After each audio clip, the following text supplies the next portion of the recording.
warahmatullahi wabarakatuh.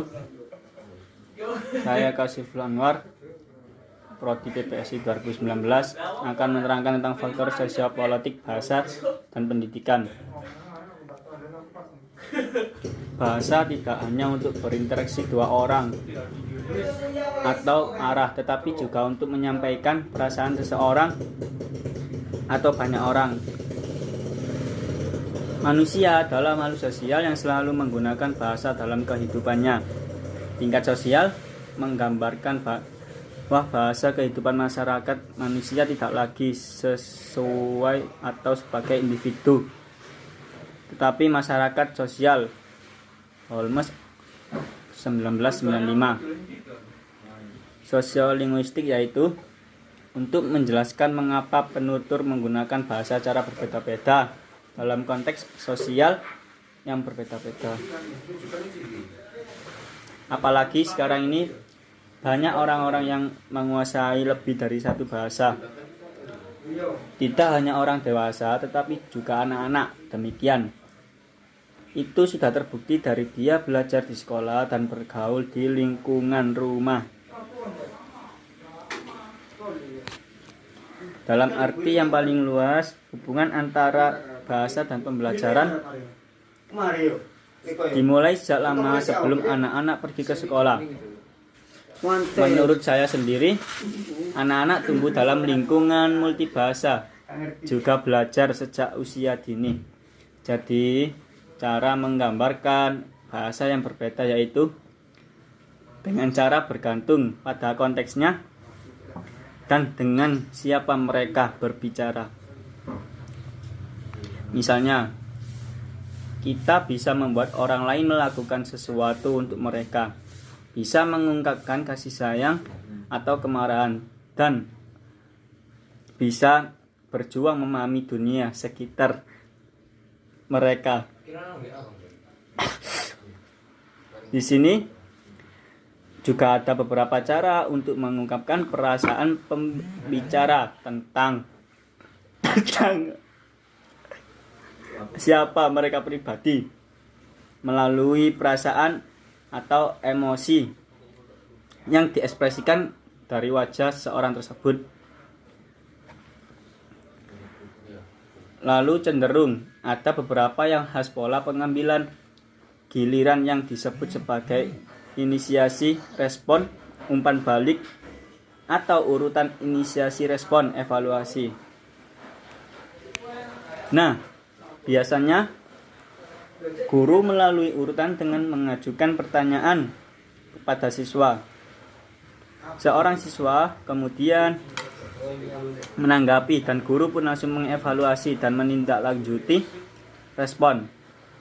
Seringkali juga melalui urutan berikutnya. Kemudian di sini juga terdapat teori sosial budaya pengajaran dan pembelajaran yang dibangun di atas karya seperti Leon 1981 dan Newman. Lalu, pendidikan dapat berlangsung melalui dialog dengan wacana kelas yang mencerminkan sejarah, nilai-nilai budaya dan praktek sosial sekolah dan komunitas anak-anak. Sosiolinguistik adalah hubungan antara bahasa dan gender. Di sini juga memiliki perbedaan dan ketidaksetaraan yang didokumentasikan dalam perilaku bahasa anak perempuan dan anak laki-laki. Selain belajar bagaimana mengambil bagian dalam percakapan di kelas, para murid pun juga diperkenalkan dengan kosakata, kata teknis, dan cara memandang dunia yang dapat dialihkan oleh guru untuk menggunakan bentuk yang lebih melek bahasa. Melek. Dan tak lupa, antropolog dan sosiolinguistik telah menyarankan bahwa ini bukanlah akuisasi literasi itu sendiri yang bisa menghasilkan apa yang oleh Olson disebut sebagai cara berpikir yang melek huruf. Di sini Kebanyakan orang-orang yang mempelajari jenis literasi lain di domain lain dalam kehidupan mereka.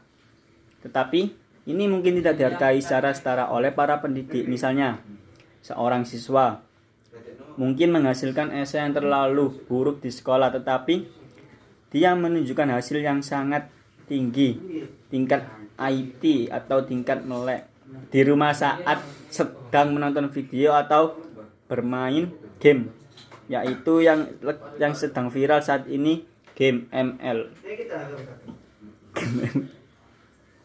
Selanjutnya, menurut para peneliti di New Literacy Studies tersebut mengungkapkan bahwa lebih fokus pada dimensi sosial dan ideologis. Literasi yang mengaku tentang diakses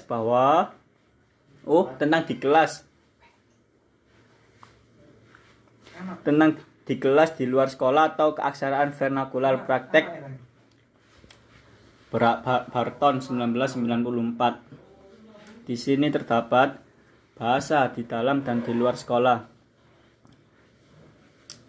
Banyak anak yang pernah mengalami perbedaan mencolok antara bahasa dan melek huruf praktek di rumah dan di sekolah. Pada tahun 1960-an dan 1970-an, sosiolog hasil dari Bernstein telah mengemukakan alasan mengapa begitu banyak hal anak-anak kelas pekerja kegagalan dalam sistem pendidikan Inggris. Karena mereka telah tumbuh untuk mempelajari apa yang disebut kode terbatas. Di dalam kelas menengah, harus mengerti tentang berorientasi pada keluarga atau seseorang. Komunikasi pun harus terbuka. Beberapa pendidik juga berpendapat bahwa kelas tersendiri, termasuk pengakuan bahwa anak-anak datang ke sekolah dengan repertoar beragam dan menjadi mahir dalam berbagai hal-hal genre penting sebelum mereka dapat merefleksikan secara kritis cara teks yang mewakili dunia.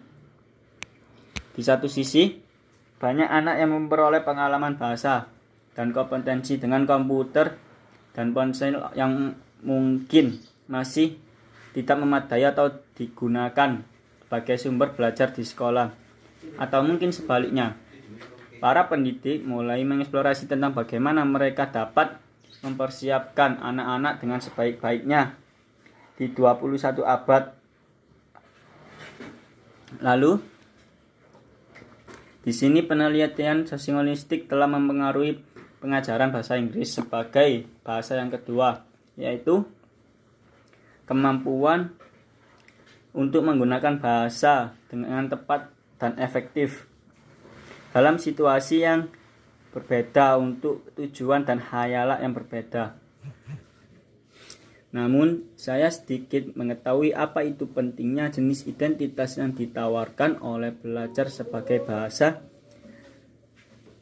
Inggris. Dan ini juga berdampak pada motivasi dan kemajuan sebagai sarana untuk mereka di bidang lain kurikulum atau dalam kasus orang dewasa. Keterampilan dan tidak dikenali atau dihargai, dan mereka tidak terlatih di lingkungan yang berbahasa Inggris.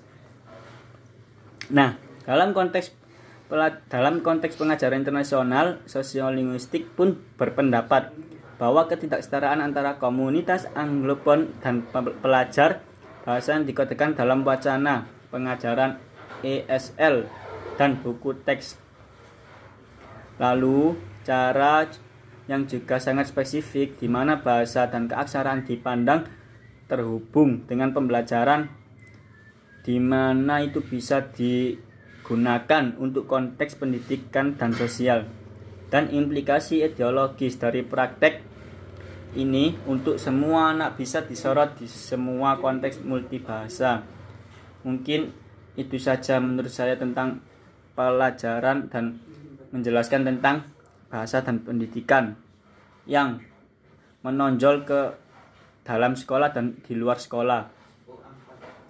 Terima kasih. Wassalamualaikum warahmatullahi wabarakatuh.